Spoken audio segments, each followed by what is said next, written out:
Intelligence 2.0, a collective future. Can we manage this transition? We welcome all of you, young women, and there's some men in the room as well. We need you to step up into this new, empowered and distributed place of possibility.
I am honoured to be with you, and I now invite you to join with me in my meditation poem called Collective Human Intelligence, which I wrote especially for the Creative Innovation Conference. Please get comfortable in your chairs. Gently close your eyes and start to relax by focusing on your breathing.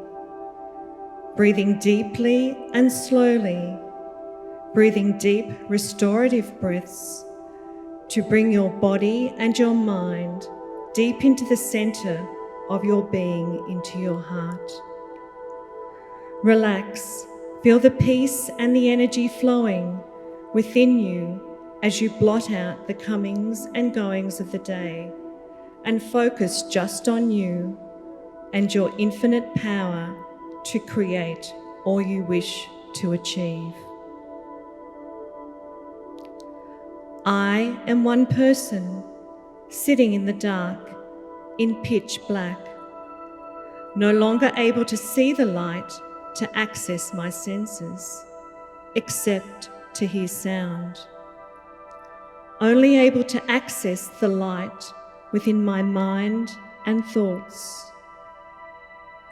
Are my thoughts on one dimension, or if I tune into the symphony of every part of me, what multi-dimensional access do I have to my past, present, and future experiences, my dreams, ideas, solutions, and wisdom?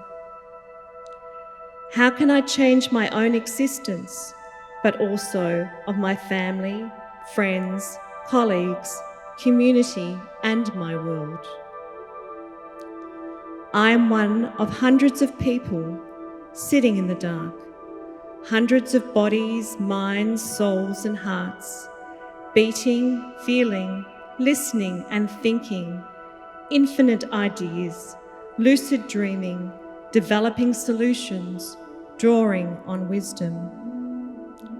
Imagine tapping the collective power of all our human intelligence gathered in this one space to convert and change, to inspire and ignite, to solve, to transition, transform and transcend our sole human consciousness into collective leadership. Tapping into innate intelligence, the untapped potential of many in a multitude of different forms.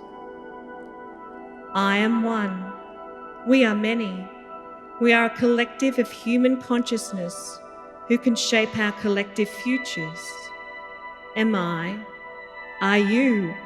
Are we ready to ignite and embrace, to change, inspire, create, innovate, solve, transform our collective existence and future with collective human intelligence? I ask that you breathe in these words and reflect on them over the next couple of days. Please take one more deep breath, wriggle your fingers and toes, put a great big smile on your face, open your eyes, and prepare to be inspired.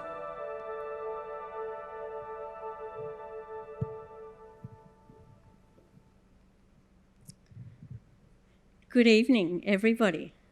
That was the poem of Loretta Venton. Now, she's very shy, but she might come out, so you can clap her. Loretta, will you come out? I think she's in there. Give her a clap. Anyway, here she is.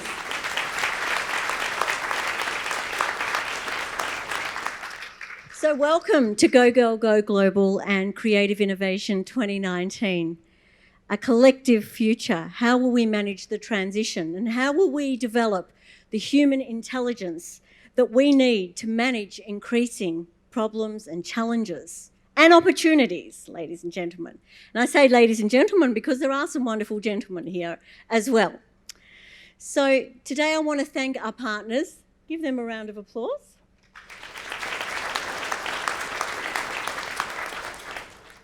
And I want to talk to you. I'm Tanya de Jong, by the way. I'm the founder of Creative Innovation, and I'm a serial entrepreneur. And I'm proud to have gone to a wonderful school in Melbourne and have started 3 charities and about 6 companies. And so I'm very passionate about making a difference in the world.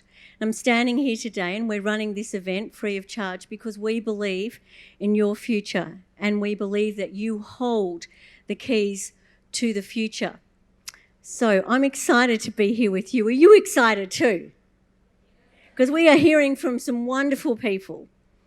So I want to start off a little bit though talking about our brains, because all of this cannot happen without our brains functioning properly.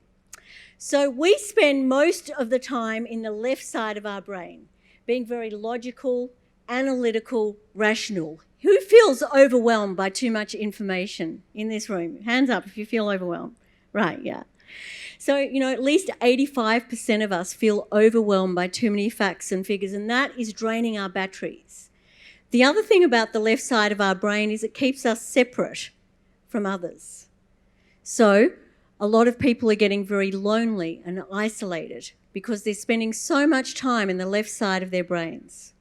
So what's really important is to get into the right side of our brains. And this event is designed to do that for you. And there's lots of different ways you can also get into the right side of your brains. But the right side of our brain is our human battery. It's our charger. It's the house of our creativity, imagination, and intuition. It connects us to all that is and to one another.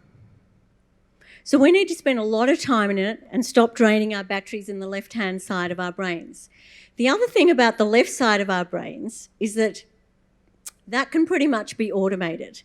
So artificial intelligence can do a lot of what is done by the left side of our brain, but it can't so much do what is done by the right side of our brain. So we're going to spend time on that. Time, and that's why we do things like listening to music, walking in nature, hugging our loved ones, connecting with people who are really different from us and disagree with us. Just takes us out of our comfort zone. Very important. So this quote I really like. I've come to believe that things are getting better and better, worse and worse, faster and faster simultaneously. Who's afraid of the speed of change? Do you find it a bit scary or exciting? Exciting? Scary? Okay, hear a mixture. You can yell out, by the way. We like hearing voices today. So who feels actually scared about that? You can feel both, by the way. Who feels scared? Yep. Who feels excited? Okay, good. Optimism and hope. So I really believe that we're going to need to raise our consciousness, our collective intelligence, if we're going to manage increasing social and economic problems. And there's no other thing that's happening than constant change. So if you think things are changing a bit much, you just got to get used to it, jump on board, be resilient, be adaptable, because that's the only way that we're going to manage this ever-changing world. And there's 6 new right-brained attributes we all need to master. And you can take as many photos as you like as well. So design, story, symphony, empathy, play, and meaning. Today I don't have time to go all through these with you, but I encourage you to get in touch. We'll stay in touch and keep investigating all the different types of things you can do to make sure that you remain relevant in a world of artificial intelligence.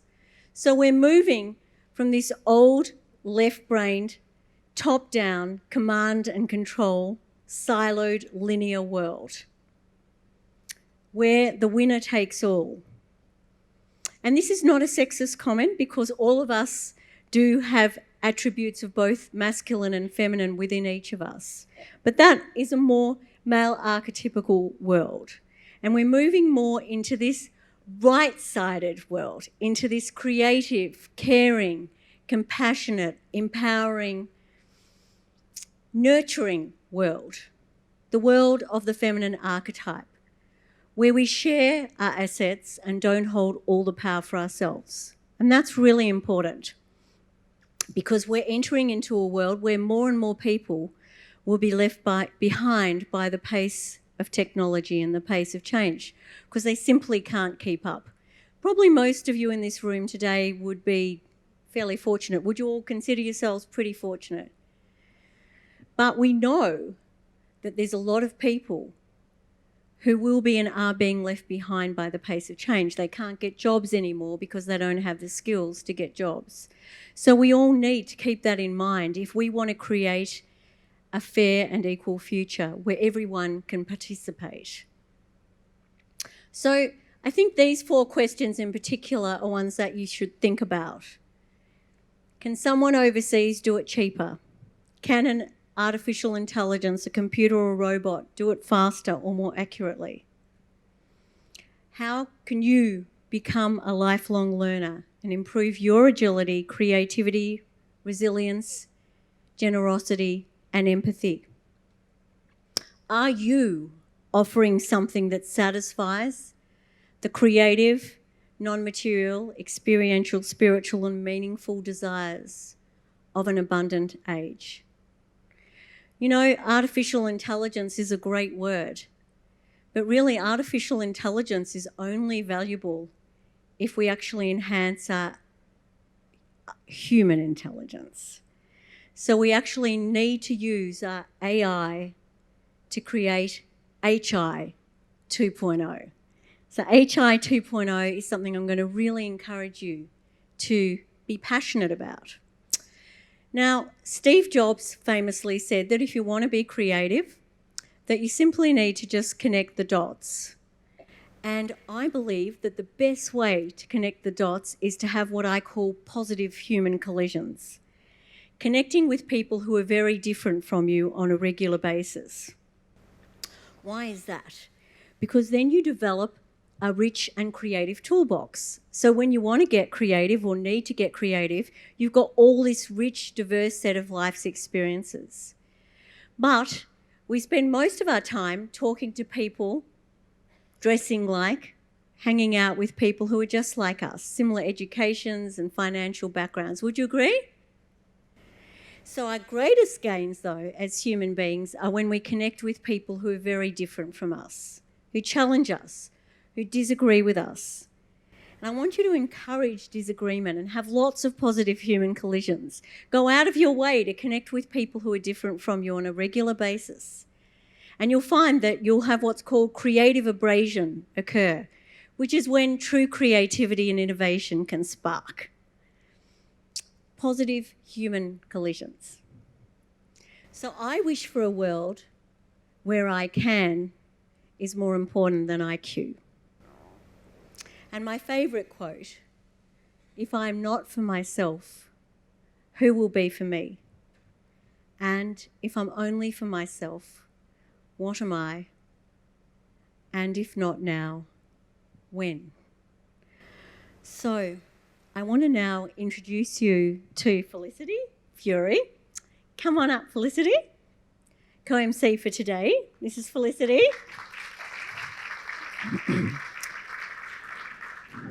Hi, you can use my mic if you want. Thanks. Hi everyone. Welcome. I'm so excited to be here. Thanks so much for having me. And what a beautiful room full of amazing people. So welcome, and I'll just quickly tell you a little bit about myself before we get started. So you could describe me as an expert hole digger. I'm a civil engineer and I've built a whole bunch of tunnels around Australia. So if you've driven on roads in Brisbane, Sydney or Melbourne, you've probably driven on one of my roads.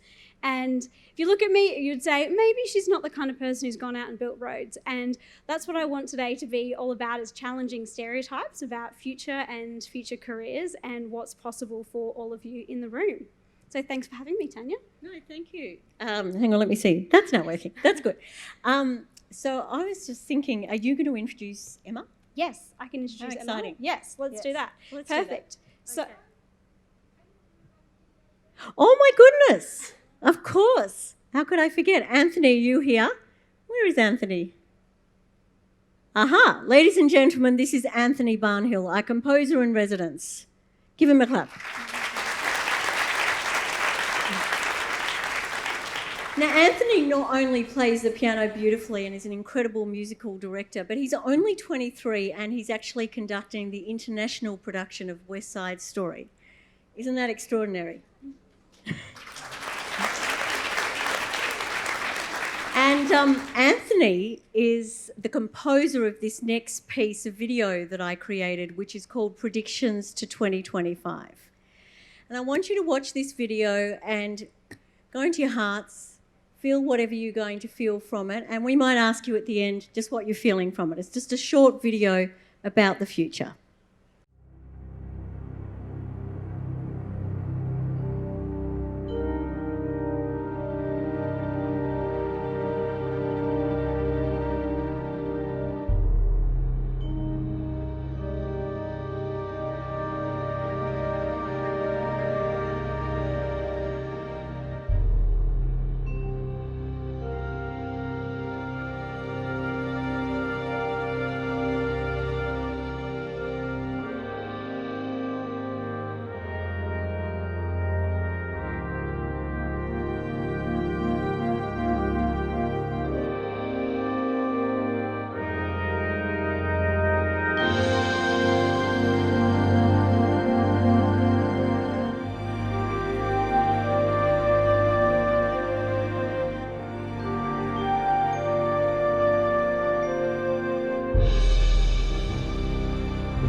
that was really interesting. I learned a lot. I hope I'm one of those people who's not working in the next, was it 10 years, I think, away?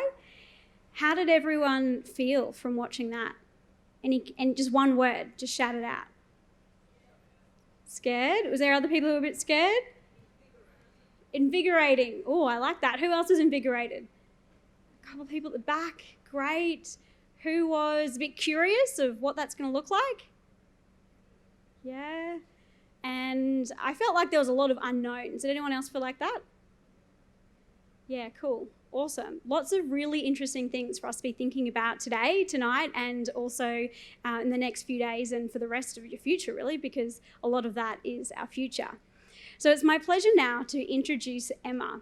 So Emma is the COO and co-founder of Oxford Insights, where she advises government around the world on digital transformation AI. Prior to this, she worked at the Open Data Institute at the data advisory company founded by Sir Tim Berners-Lee. And we're going to have a panel later, as you'll see on the program. So that's your opportunity to ask Emma lots of questions. So as she's speaking, have a think about some of the questions that you might like to ask her. So please join me in welcoming Emma.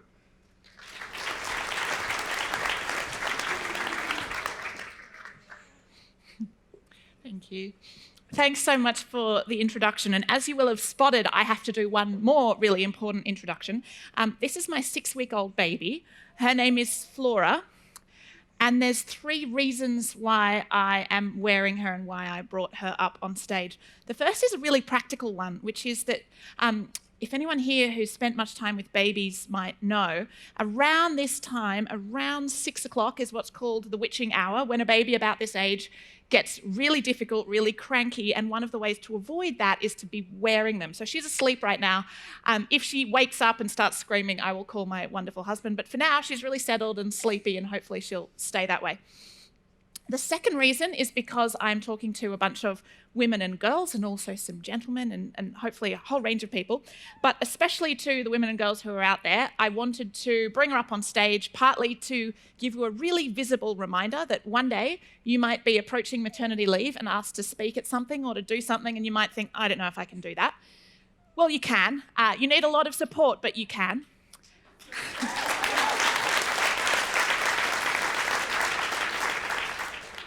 And the third reason is that we're talking about AI, and I'm talking particularly about how AI is likely to change the world of work for women.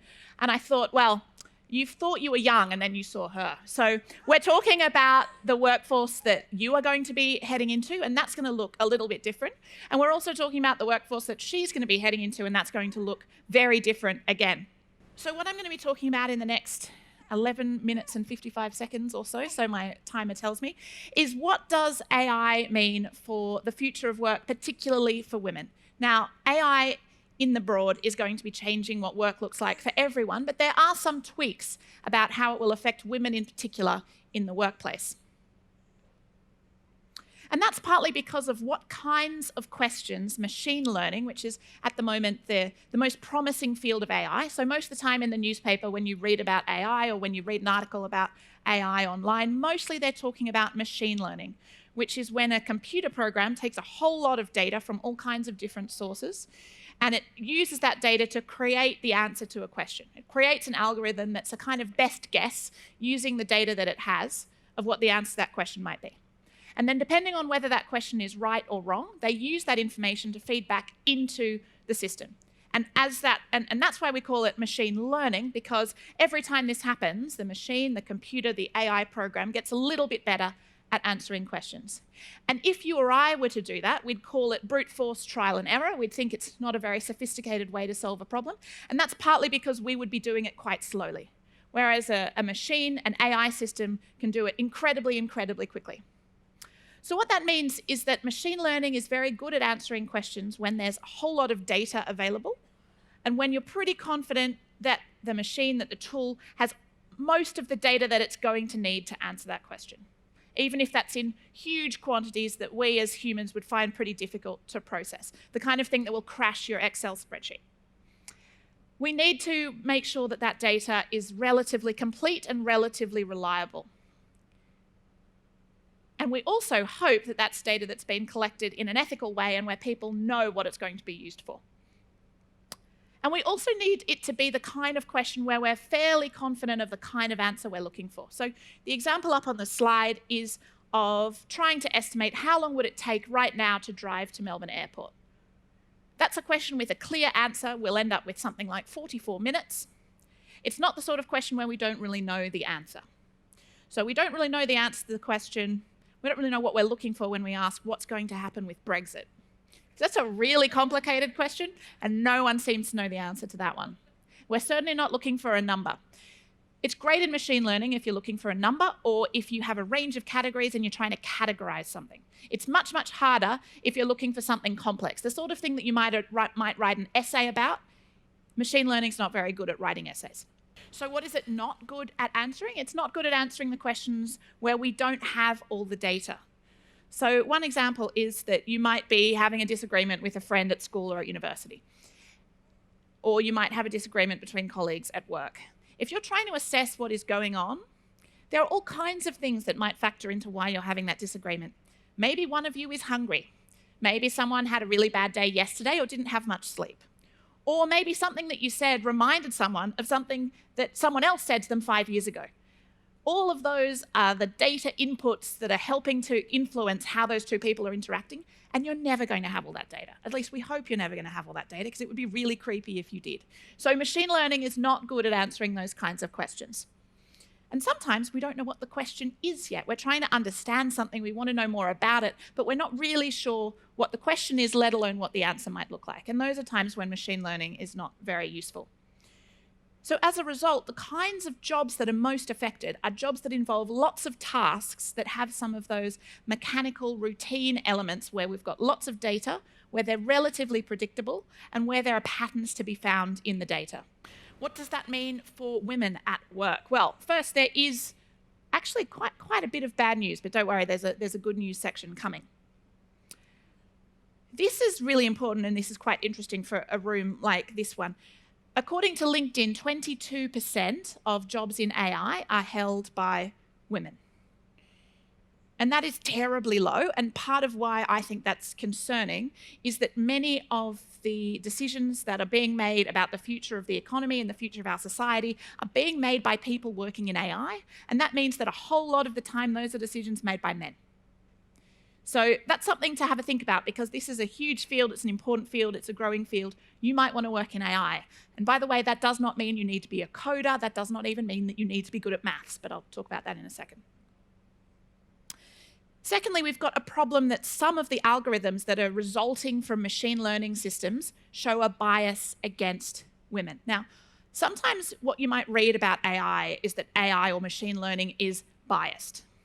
That is extremely uncommon for an algorithm to be biased. It's possible someone can actually deliberately program bias into an algorithm, but what happens more commonly is that the algorithm is being built on data that itself contains a reflection of some bias that's going on in society. So, for example, Amazon recently found out that some AI software they were using in order to work out who to select for job interviews was biased against women.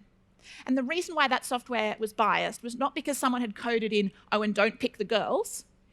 It was because it was being trained on data that itself was based on year after year, where people who were choosing people for interview were more likely to choose the male candidates. So when you say to a machine, can you please do approximately what the people were doing, only you'll do it a bit faster and then we don't have to pay people to do this.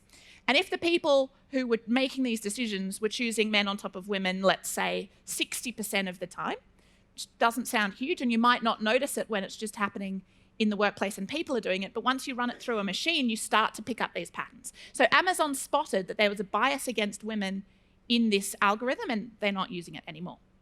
And this is an interesting statistic too. So in the United States over the next 10 years or so, the prediction is that 57% of the jobs that will be lost, the jobs that will be disrupted by AI, belong to women. And the reason for that is because of one category of work in particular, and that is clerical and administrative work. So the kinds of women who have been doing things like managing people's diaries or answering calls, being on reception, managing, photocopying, and some of the kind of administrative work that these days is done by the people themselves, or that's done a little bit less because machines are doing it for them. On average, those jobs are held much more by women than men. And so the fact that so many of those jobs are under threat over the next 10 years means that on average, we're likely to see, at least in the United States, more women being displaced by AI than men. But there's good news. So for those 57% of women who are likely to have their jobs disrupted over the next 10 years, 74% of them are in the position that the job that they might get instead will actually pay them more. So the kinds of jobs that a woman who is well-trained and doing really well at that job might do instead are jobs that tend to be, for example, caring roles. Perhaps they're in healthcare, perhaps they're in education. They might not require much more additional study, but they will pay that woman more. And that's partly because clerical and administrative workers don't tend to earn very much.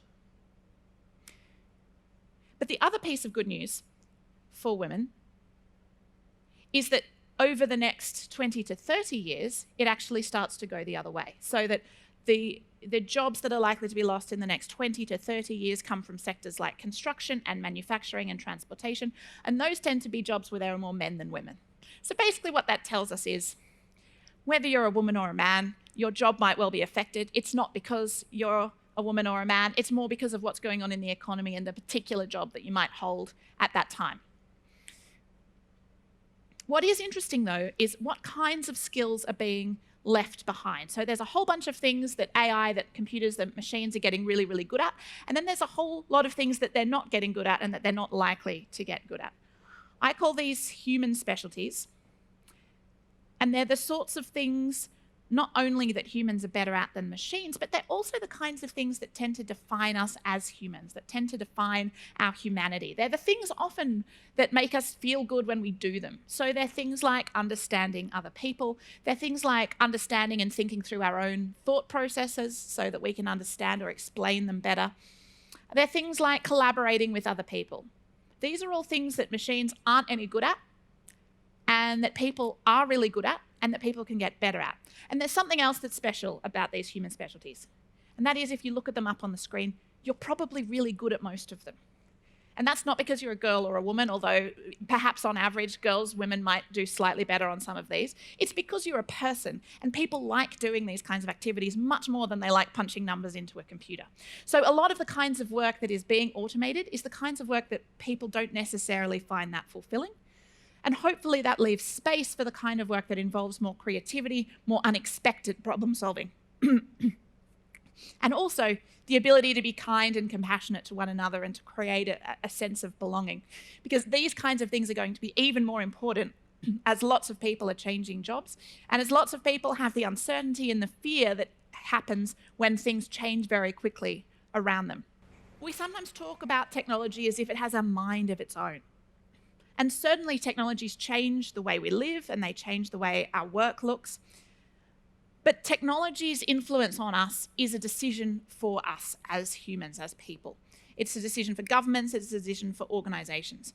And we don't have to use technology in particular ways. We might choose not to use it for certain things where we feel like the human touch is more important. For example, most planes these days are flown most of the time by a machine, by autopilot.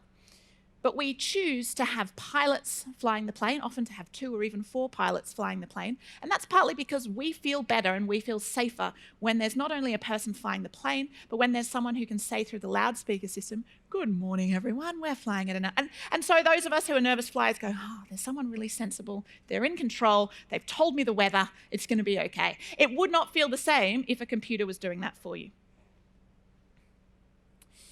So I'm going to finish with 2 stories about young women I know who are combining their passion for technology with their passion for something completely different.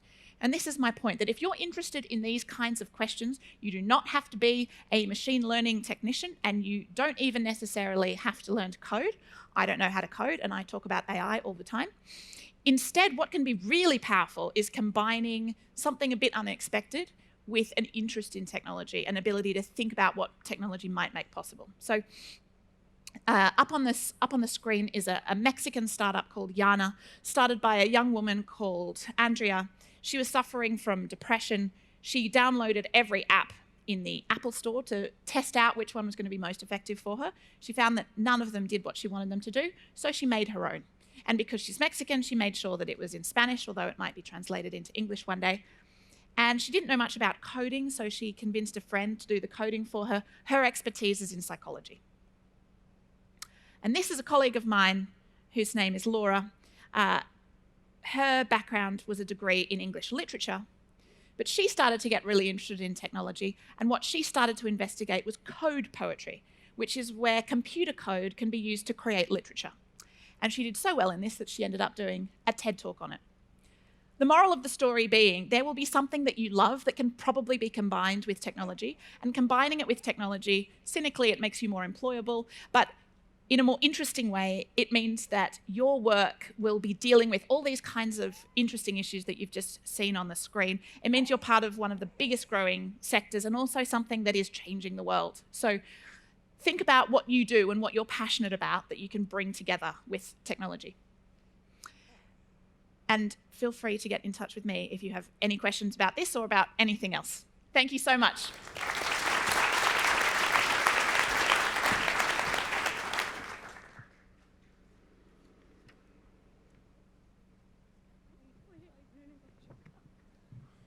Co-hosting is fun. It's an adventure. Amazing. Wow, that was brilliant, Emma. Thank you so much. And now we have our second presenter for the evening. We have Professor Kathleen Richardson, who is a professor in ethics, the culture of robots and AI. And she's a fantastic TED Talk, which I watched this afternoon, and I would highly recommend it. Please join me in welcoming Kathleen.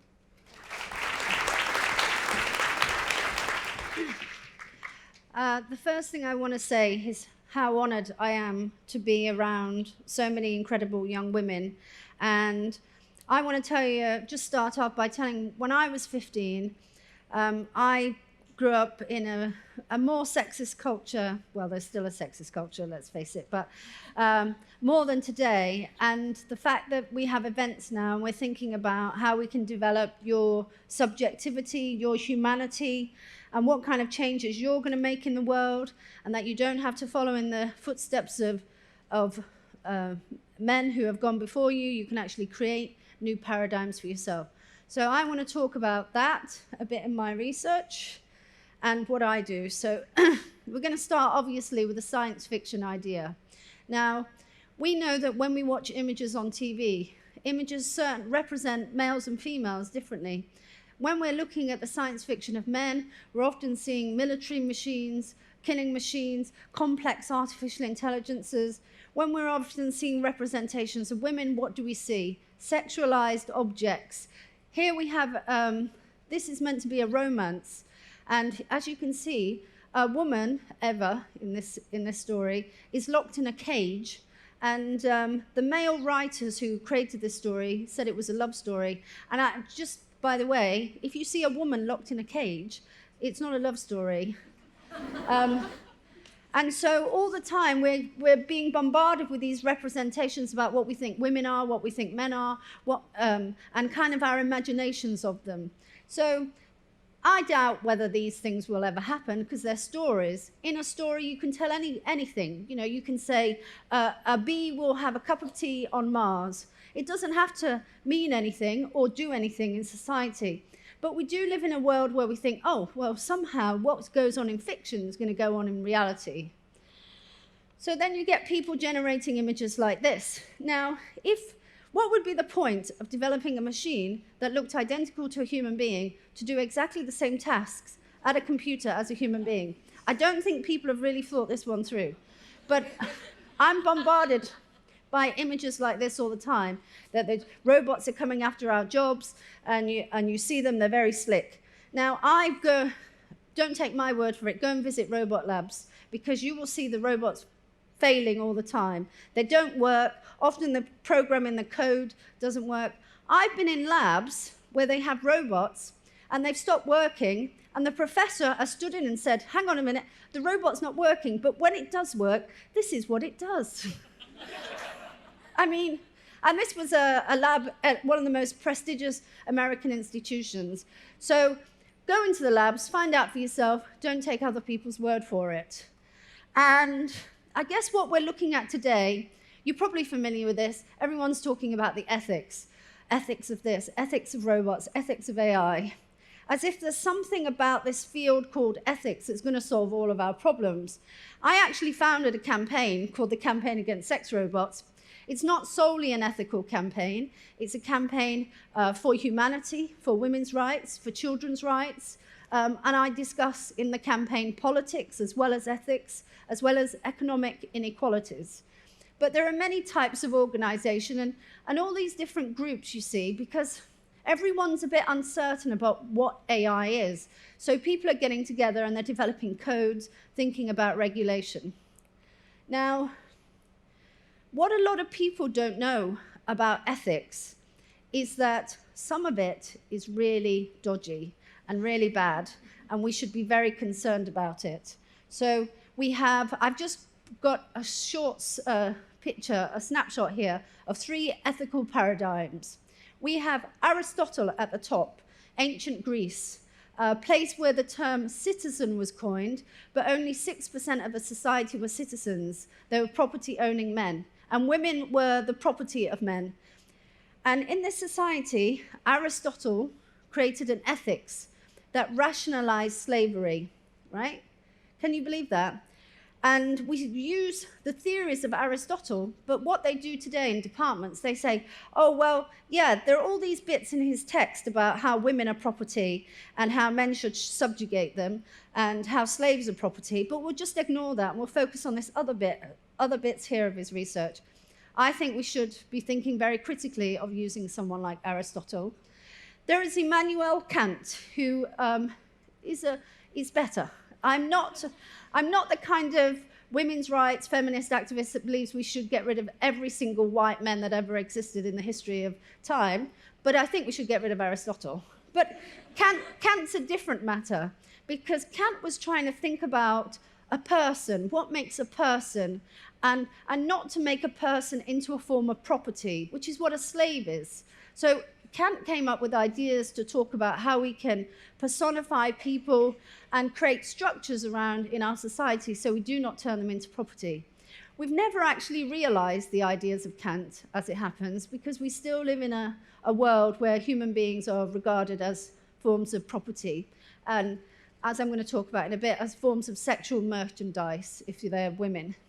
And then we have Jeremy Bentham. So this is just a whirlwind tour of 3 paradigms in ethics, who developed a theory around the greater good. So this is all about weighing up what's good for the greater good. So, for example, you might think nuclear weapons are bad because they harm people, but for the greater good, they prevent war. So it might shock you to know that there is an ethical justification for nuclear weapons. Isn't that shocking? So don't think that ethics is somehow, if you open a book and you read ethics and you moral principles, that somehow you'll have a guide to making the right decisions in the world. What you will get is, I guess, you have to look at the ethical paradigms that have been developed in the context in which they were developed, and you have to think carefully about what they said about women. Because if we're using ethical ideas that were developed in other periods that basically thought women were subservient, a subservient class, then we've got to ask ourselves as women today, are they the kind of ideas that we want to be using to kind of think about tomorrow? So I'm going to... There are lots of good people out there who basically took these ethical paradigms and made them more inclusive. So these are feminists, these are black activists, and what they said is that ethics and politics shouldn't be about this small elite. Remember, the citizen was only 6% of the society, but it should include more of us. And I think these, if you want to get an idea about ethics and politics, these are the people to kind of read. Martin Luther King, Karl Marx, if you've not read any, Andrea Dworkin, and obviously the suffragettes and all the women that campaigned for us so we could have rights today. So I've got 7 minutes left. I'm going to tell you a story about when I began my field work. So I studied social anthropology, And at the time, most of my friends were going off to the Amazon and Mongolia. And I said, no, I want to go to a robotics group at MIT in America. So I was really excited, looking forward to it, and got there. And I thought, well, they're making these humanoid robots. So I imagine they're going to make these robots that are going to be helpful to us. So we can be, lying in a hammock all day while the robots do all the work. But when I got, that's me in the lab in my younger days with a robot called Cog. But actually, when I got to this lab, I found that they weren't making these robots to do people's work. This is an example of a robot they were making. It's called Mertz. Doesn't have any shoulders, doesn't have a torso, doesn't have legs. It was wheeled around on a platform. And what the researchers in the lab said to me, no, we're not designing robots to work. We're designing robots to be people's companions, to be people's friends. And at that moment, I knew something had changed in the world. So I want you to think about this just for a minute. The only difference between a robot and this chair is probably its form, because that form is shaped to resemble us. And maybe there's obviously technology in that and not in the chair, but it's an artifact, isn't it? And we make a distinction between us as human beings and artifacts. But what these roboticists I was learning about wanted to break down the distinction between being a human being and being an artifact, i.e. being something human-made, a piece of property. And that got me thinking to, I guess, more of my concerns about the area. Because we as women, we haven't yet fully achieved absolute human rights around the world. So if we're going to develop new political systems that say, we don't need human rights anymore because men have had human rights for a long time before women, if we don't need the human rights, we're instead going to develop a new narrative that people are property and property can turn into kinds of persons. And so that's what they began to do. They began to say in this research lab that these property forms were going to become companions. And what they did is they selected certain groups. So they selected, for example, the aging populations who are very vulnerable, don't have a lot of political power.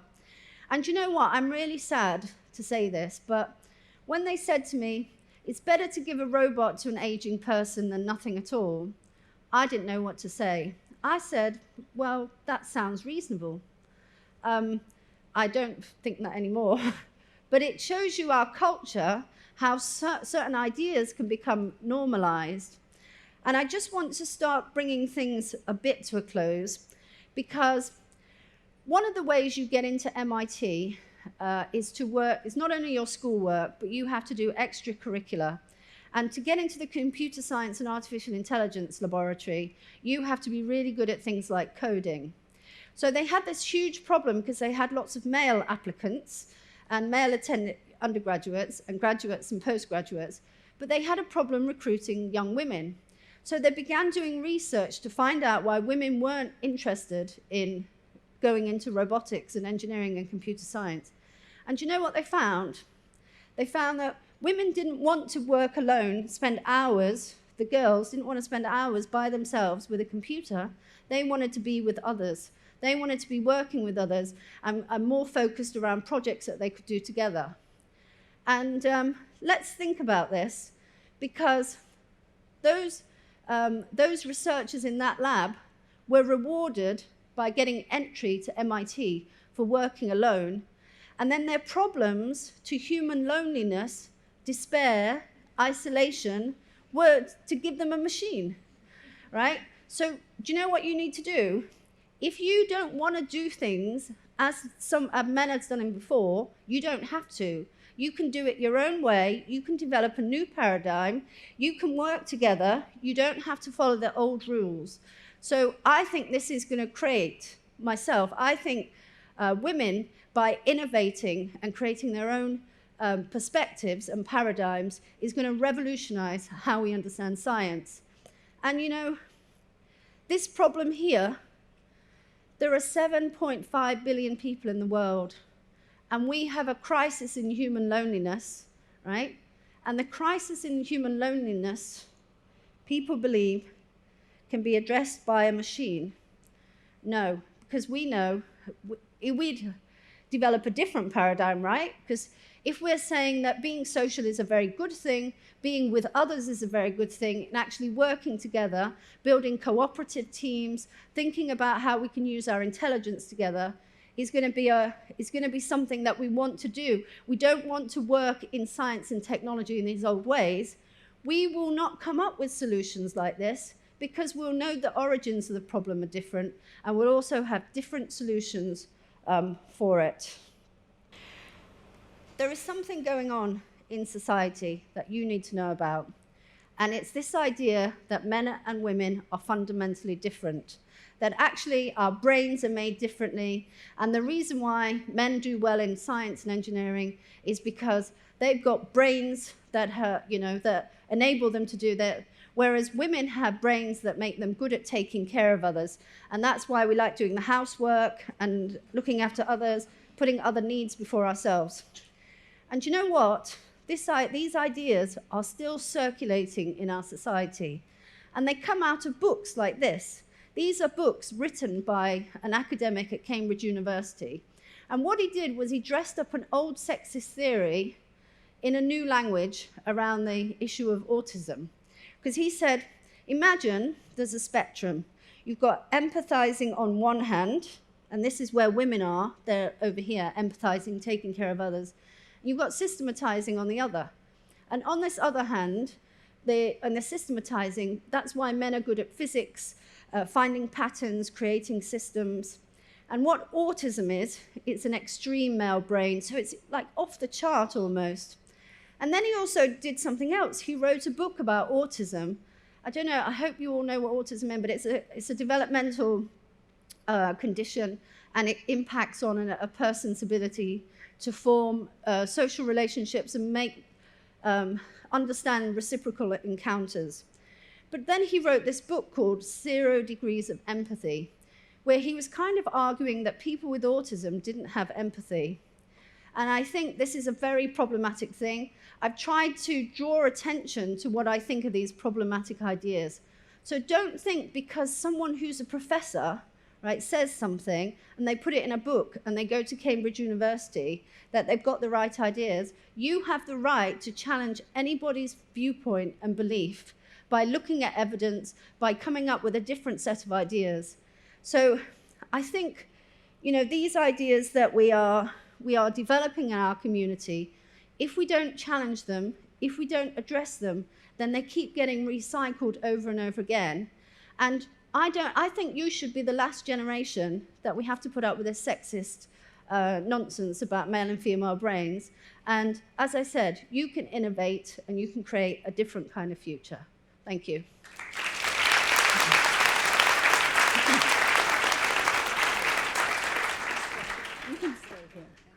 So, how awesome were those two women, Emma and Kathleen? Just give them another huge round of applause. So we'd like you to come back on stage, Emma and Kathleen, and come and sit in the middle here. And I'm going to grab Felicity. She's going to sit over here. And I'm going to ask Chris Skipper-Conway and Dr. Amanda Caples, Victoria's Chief Scientist, to join our panel as well. Please make them welcome.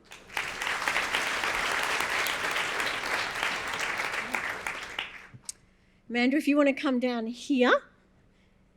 Fantastic. Maybe I'll put you right there. And Chris over here. Fantastic. So what we have now is we have a wonderful opportunity. So there's some lovely volunteers in the room in the Creative Innovation T-shirts, and we have opportunities to ask questions. And if you've got a question, please stand up at the mic, say who you are, like where you're at a school or university, or if you're a guy and you want to comment on anything that's been said, you're more than welcome as well. And we'd like you to ask some really quick, short questions so that we get as many questions being answered as possible. But I might actually, if there's no questions out there yet, usually there's stacks of questions. Chris, would you like to ask a particular question? So from my perspective, this is just the beginning for you. What I'm saying to you is not a question, it's an opportunity. Just keep imagining. Thank you. That's wonderful. Amanda, did you have a question from the two, or anything from today, or any comment you'd like to make as Victoria's Chief Scientist? Yeah. I always, think back to mentors or people that have had an impact on my life. So I guess my question would be, was there one eureka moment that made you choose a particular pathway to both Emma and to Kathleen? And to Felicity as well. I'm still thinking if someone else wants to start. Well, I actually only became a feminist 3 years ago when I was 43. And before then, I had joined an organisation that was very anti-feminist. And so I didn't think feminism was for me at all. And when I was 43, I read a book called Pornography and Civil Rights, which is about women's civil rights and a call to abolish the pornography trade. And at that moment, I became a feminist because it's such a powerful book. It describes women's stories and the politics around pornography and prostitution. And I think that, for me, was a huge turning point. And then everything, for me, slotted into place in terms of what I did after that moment. And that was in February, March 2016. So read the book. It's online. Maybe wait 2 years. Felicity? Yeah, well, when I was at school, I had no idea what I wanted to do when I finished. I loved art, I was really creative, and I also loved ancient history and physics. And I thought, what am I going to do with this combination? My mum actually studied visual art and my dad did journalism, so there was no engineers in my family. And it wasn't until year 12 where I had to fill out, I grew up in Queensland, so we had QTAC forms. I had to fill out my preferences for uni. And my teacher said, maybe you should think about engineering. And my first thought was, you have to be so smart to be an engineer. You've got to get top marks.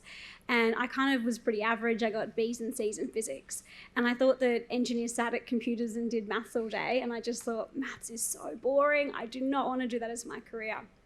But my teacher really inspired me, and I put engineering as my 5th preference. And that's what I got into. So there was a bit of luck and a bit of, surprise. But after I realised that engineering was all about designing things for people and creating the world around me, I fell in love with it. So I love inspiring people about the amazing careers that you can have, and that engineering is actually all about people that we've heard from the speakers. Technology is a pathway to get there, but these careers are actually making a difference for people and the planet. In my case, what comes to mind is two kind of drivers in particular. One was that I had a family friend who worked for the government, and I thought she just had the coolest job. And that's an unusual kind of childhood aspiration, to want to be a bureaucrat. But she worked in the Ministry of Defence, and her job just sounded fascinating. So I thought, I think I want to work in or around government, and what I mainly do now is advise governments. And then the second thing that happened was I unexpectedly had a school leadership role, and I didn't expect to have one, and I was given this, and I loved doing that and leading a group of people so much. So I thought, right, I want to work near governments, and I want to do something that involves leading or running something. And frankly, from there, it's been a series of accidents and a case of following whatever happened to be the most interesting opportunity at the time. I was not particularly interested in technology. I became more and more interested in it the more I spent time in it. I started it as an elective in my master's because it fit my timetable. And then I went, oh, actually, this is great. And I might just do one kind of internship here and see what happens. And then an internship became a job. And then I ended up starting a company with my boss from that job. So I think a lot of people are looking for eureka moments, and some of us lucky people get them. I've never had a eureka moment. I'm still looking forward to finding out what I do when I grow up. But through following a series of accidents and opportunities and making sure that I always did work that seemed really exciting and interesting at the time, things just seemed to happen, one after the other. It's fantastic.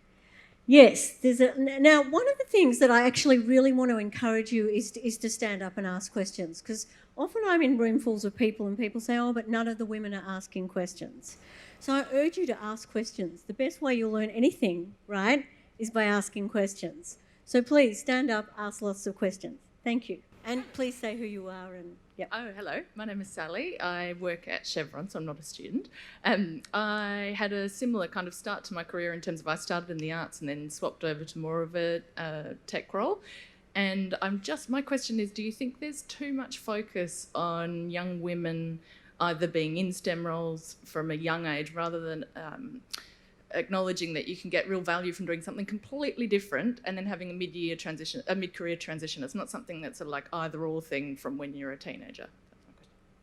Emma, do you want to answer that one? Yeah, I feel so passionately about this. Yes, absolutely yes. There is too much emphasis on STEM. And by the way, some of the things that you learn in STEM, while really useful, are exactly the sorts of things we've been talking about that robots, that machines are going to be quite good at, computational type things. Whereas I think that the kinds of disciplines that end up forming really exciting and interesting combinations are the ones that might be unexpected. I mean, Kathleen is an anthropologist and she ends up working in technology. I studied economics and law and I end up working in technology. And that is true of so many people. And often the ones who have the slightly more interesting career paths are ones who've started off doing something else. Yeah, and I myself studied law and I was told that I should never bother having singing lessons. So you should never believe everything that you hear. Okay, we have another question over here. Hi. Okay. Hi, my name is Weiling. I lead technology teams at a finance company. I'm not a student. My question is, if you were to give advice to your younger self, what would that be? Chris, you want to? One of the things that I think we're all looking at is that we all think a career is one job. There's so many changes happening that if I did look back at my younger self, what I would say is that there are so many jobs available. You've just got to be looking for the next excitement, something that really inspires you. And quite frankly, if you haven't had at least 7 jobs, then you really haven't reached your potential. So there's lots of opportunities. In the middle here. Hi, my name's Yvette and I'm a mum of a teenage daughter here. And all of your careers seem to be a series of accidents or kind of surprises, I guess. Have you got any advice on how to take a more structured approach to kind of, you know, should I advise my daughter to just do what she loves? Is that what you're saying? Or where can she go to sort of speak to other women and sort of work out where her passion is? Or Felicity, do you want to answer that one? Sure, I'll give it a go. It's a tricky question. It's a great question. Well, I never knew I wanted to be an engineer, and I absolutely love it. Like, I love going to construction sites. I love putting on my my steel cap boots and digging holes and doing fun things. And I just thought, oh, is that something that I would like to do? So I think there's a lot of stereotypes about roles for different people. So I'm still, learning and discovering what I want to do. I also have, in addition to my engineering career, I've started 2 businesses, and one is actually in tech. And so I thought, oh, civil engineer, I don't know anything about tech, and it's an online maths resource for high school students. So it's been, it's a challenging question because there's stuff that I just never knew I thought I could do that I actually can do, and I've discovered that through doing it. So for me, I think that STEM or science, technology, engineering, maths gives you a great foundation to ask questions and solve problems, and it's more about that change that you want to see in the world. So I think STEM is always a great place to start a career or a journey. But yeah, it's so hard. Has anyone else got better advice than me?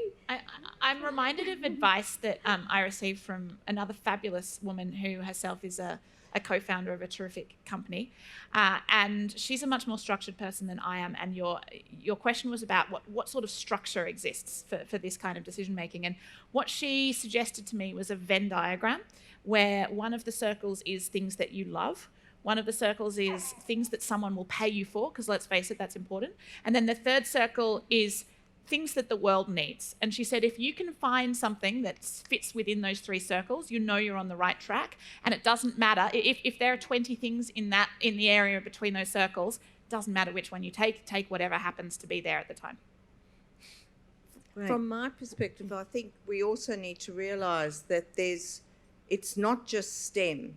It's really about taking that creative, the STEAM, and maybe even the E-STEAM, where we bring the environment and technology and science and the arts and really live the person we should be. Love that. Next question. Neil Kavanagh, Chief Scientist at Woodside Energy. It's lovely to be here. Thank you for organising the session.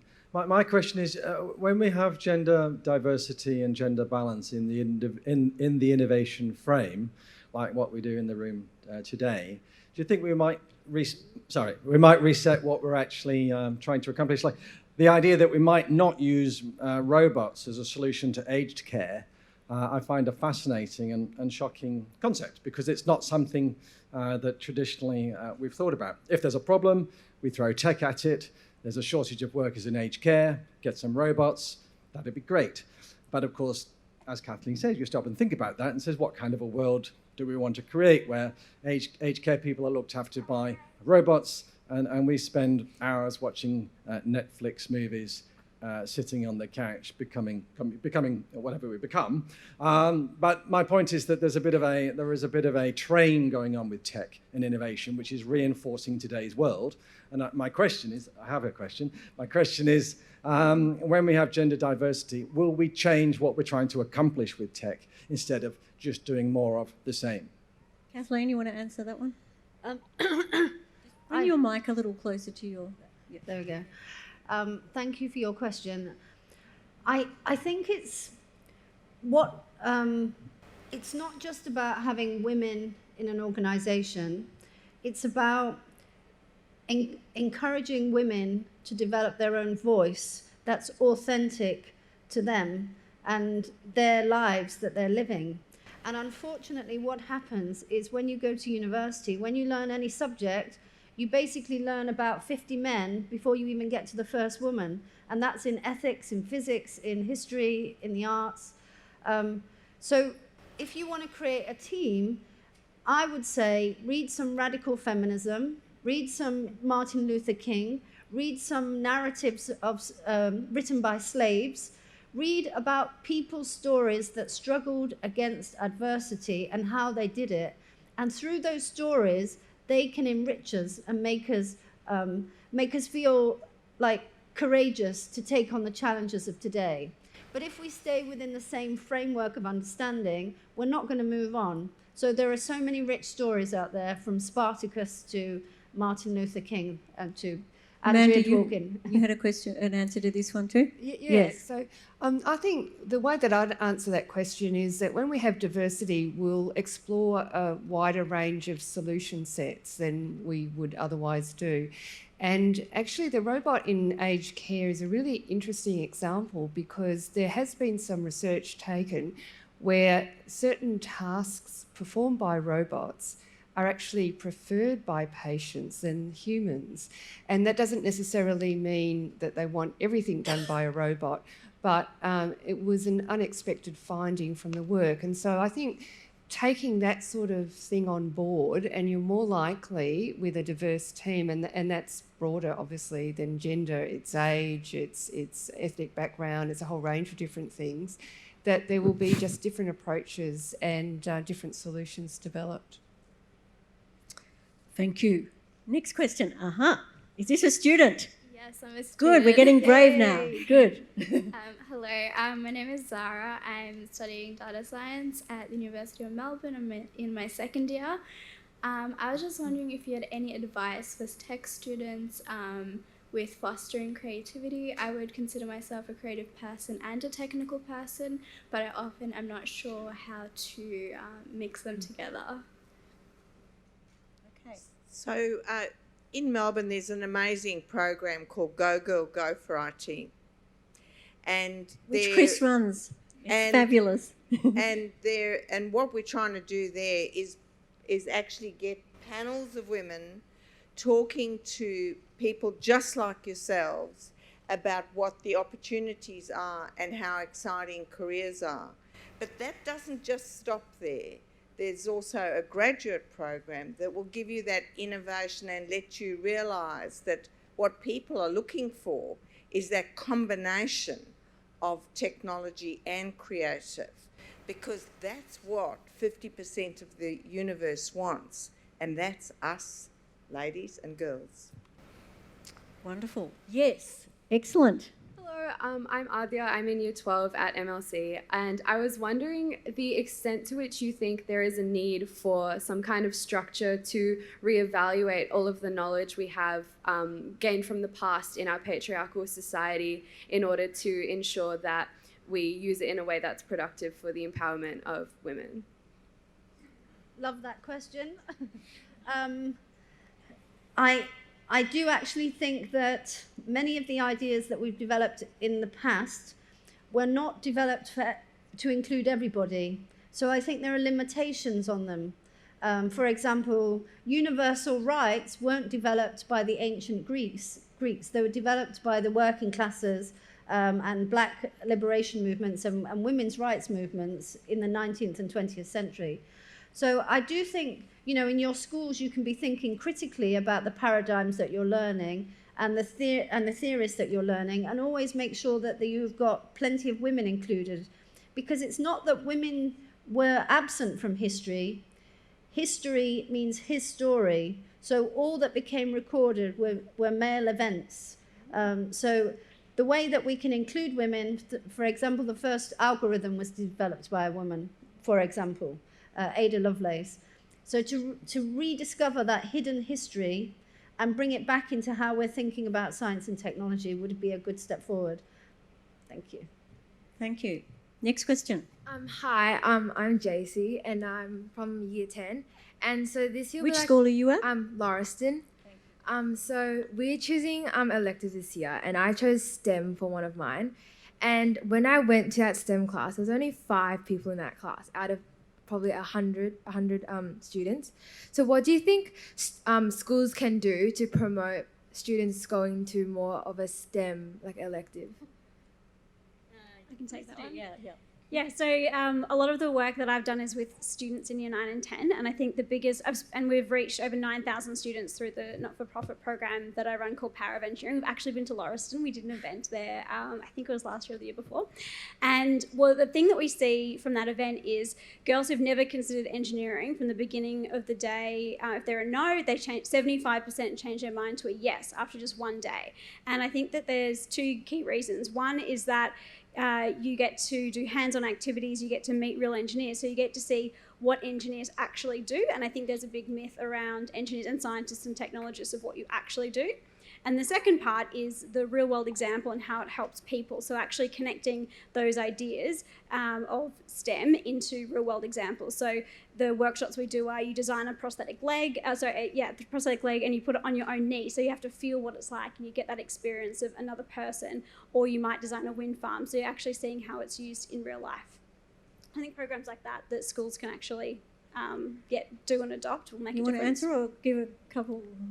Yep, quick answer because So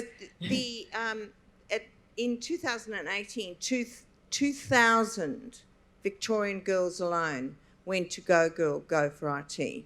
And it was specifically arranged for girls only, so that we could actually make sure that not only were you mixing with people who had the same aspirations as yourself, but also had role models in front of you who were absolutely shaking the world with what they were achieving. So keep going. And look for role models. You know, it's amazing if you ask for a mentor. One of the things that has really defined my career is I've had so many amazing mentors, both women and men, and they have been invaluable to me. I would not be here producing this event without the incredible mentors that I've had. And I think all of us have probably had incredible mentors. You're next, and then I think the girl in the red blazer. Yes. My name's Janvi, and I'm a Year 12 student this year.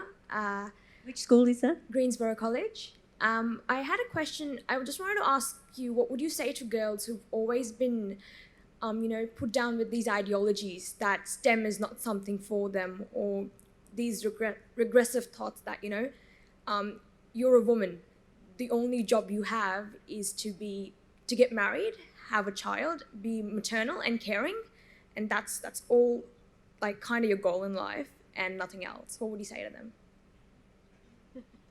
So there's an OECD report out that has highlighted that women going into STEM and technology and digital type roles are earning far more money and actually getting women and families out of poverty by taking on those careers. And I can't think of a better answer than that. Thank you, that's great. Yes. Hi, I'm Olivia. I'm in Year 11 at Mentor and Girls Grammar, and I'm just wondering about your opinion on quotas in terms of diversity, and when both companies and political parties, talk about having 50% like diversity, men and women, and like if we should be hailing these as achievements or if the focus should shift away from like proportions and more towards the best person for the best job. Who would like to answer that? Amanda. I'm happy to start. Yes. So I guess I would have said, say, 5 years ago, I would have leaned on the side of not having quotas. I've lived through the experience in the last 4 or 5 years when the Victorian government introduced a 50% quota or ambition goal for public sector boards. And initially it was a real struggle. And at that time it was about 29%, 30% female representation. So we weren't too bad in the scheme of things. And what the quota makes you do is think harder and look further and deeper for the skills that you need. And so we've had an amazing turnaround. We reached 50% several years ago, and now it's normalising the fact and really making you put in that effort to find the women, because there are women out there who can do the job.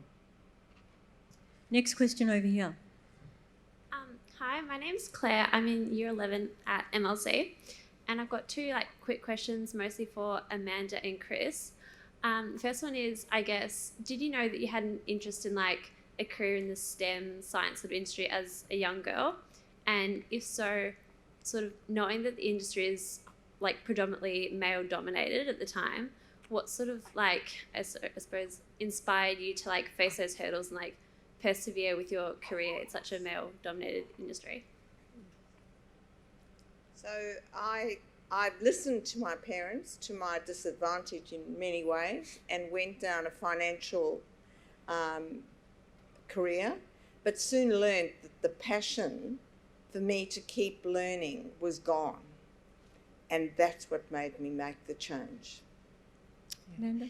Yeah, so I didn't know exactly what I wanted to do. I knew that I was interested in science, but at one point I was going to be a language teacher. And then I've said this before, I got the handbook to science at Melbourne Uni, and it was like a treasure trove of different subjects. And so I picked the prerequisites that enabled me to have a choice as to which subjects I wanted to do. And so honestly, I didn't think about it in terms of being male-dominated. I suppose I thought that, yes, there are a lot of men in the professions that I was wanting to choose. And it wasn't really until I was 5 years post my PhD when I first struck a professional environment that was not terribly open to women. So I was, it took me 10 years, I was a slow learner perhaps, to learn that actually not all workplaces are female friendly. And then look, broadly it's gone up and down through various roles, and I think it really depends on the people. So Amanda, we're just getting towards time. I wanted to ask you, as Victoria's Chief Scientist, if you'd just like to make a quick closing remark. If you still have questions, we'll be here, around here. We're going to do a quick group photo, but you'll be welcome to come and say hello, and any of you come and say hello if you would like to. And we'll just ask Amanda to say a couple of quick comments before we wrap up. Okay, thanks very much, Tanya, and thanks for the invitation to be here. So I hope you've enjoyed this afternoon's session, and I think from a Victorian government point of view, we do have an emphasis on STEM, and that's not at the exclusion of arts and a whole range of other subjects. And I think what we're doing is really playing catch up, particularly for girls, and I'm hoping success looks like when we normalise, for example, coding, bearing in mind not everyone needs to code, as we've heard today. I can't code either, so and I deal with a whole range of different things. You don't need to do everything, but having an understanding of what's involved is what's important. So I work a lot with our Department of Education and Training, who have the role to promote education here in Victoria. And we're seeing a profound difference in primary schools with boys and girls learning coding, so that it's actually just normalising, and we'll have this wave of people coming through the system where it won't be a big deal. Everyone will be on a level playing field. And I think getting back to the equity and equality point again, that's ultimately what we want to do, is to have an inclusive society where everyone has got the toolkit to the extent that they've got the expertise and the interest in having that toolkit, so that they can build a scaffold of skills through their career to have a happy and fulfilling life. So that's where we're coming from the Victorian Government. Well, thank you so much, Amanda. Look, everyone here in the room, I think you'd agree. I think I've personally found this absolutely fascinating, and I'd like you to give a huge round of applause to women.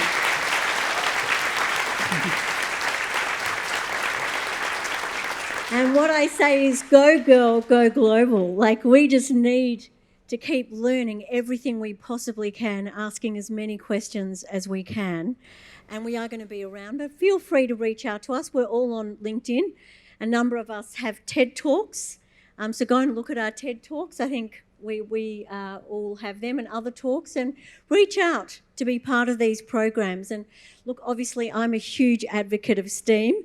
And also E-STEAM. I hadn't even heard of that one. I'm sure there's going to be A, E, B, Z STEAM soon as well. But thank you so much for coming to Creative Innovation 2019. And we wish you lots of creative and exciting and collective and inclusive adventures ahead. And I do just want to encourage you all to think about people who are being left behind, and how you could use your incredible Human Intelligence 2.0 to include them in your journey. Thank you so much.